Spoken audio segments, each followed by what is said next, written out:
the impact that remote work is having on women in office and out of office. Right. Can you talk a little bit about that? Yeah. Well, I'll bring up maybe a less popular topic, but I think it's important to note that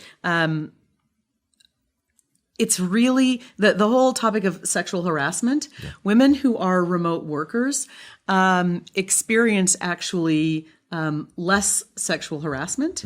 And so from that standpoint, they actually, and it makes sense, right? It's harder to be harassed if you aren't there. I mean, of course there's verbal and other kinds of harassment and there's neglect and those sorts of things. Yeah, but absolutely.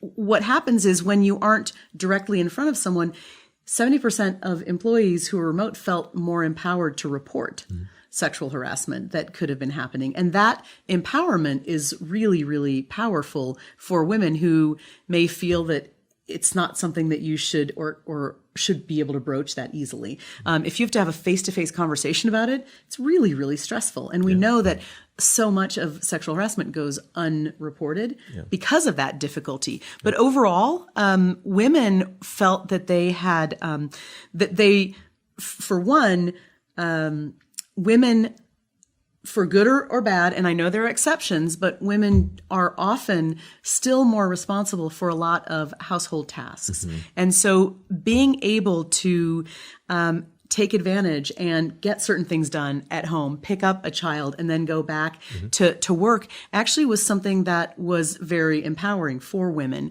And overall, they did not feel more disconnected or more disadvantaged by being remote workers. Quite the opposite, because the research shows that women who work remotely got more promotion opportunities than women that worked in the office. Yeah.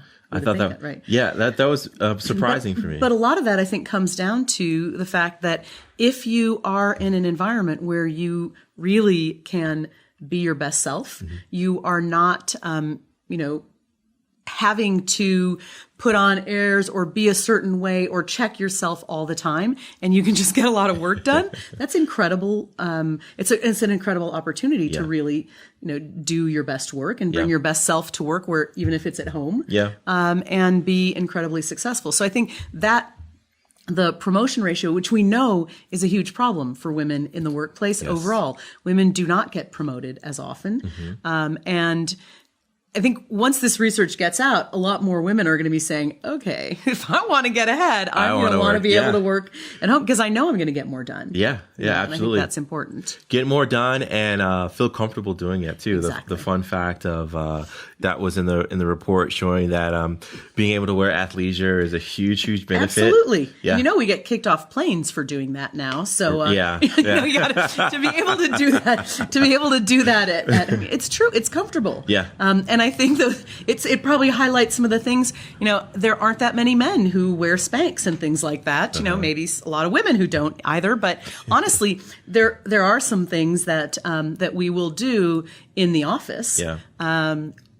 That are distractions. In many ways. And I think a major takeaway from this aspect is the environment matters in which you work, and so the employee experience. The employee experience. Yeah, it's critical, and being able to create you have more control as an employee over your home environment or your remote workplace than the office. I'm just thinking of the old stat of how the AC in the office is always cooler than set up for men. No offense, set up for men. But Set up for men. Yeah. Yep. But desk being able height to, is also set for men in the 60s. Yeah.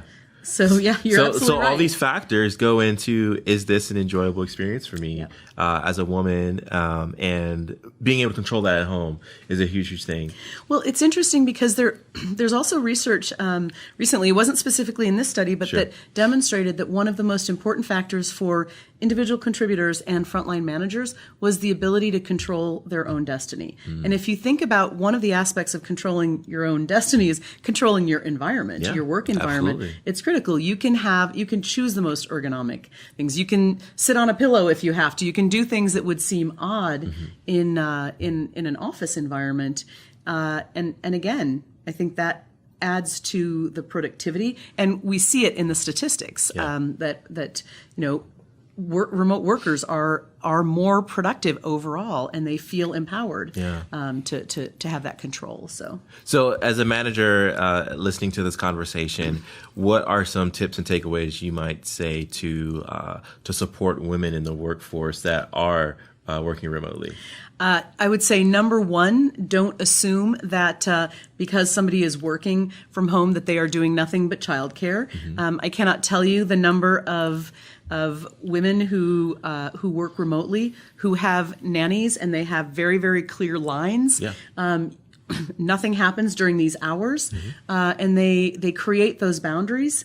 So don't assume that women are going to be distracted because of the fact that they're working from home any more than anyone else would be distracted, honestly.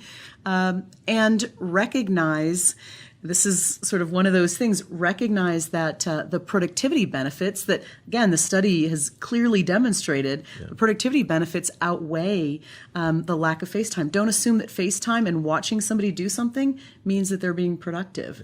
And I think that's something that we still struggle with as leaders. And so we got to be open to it.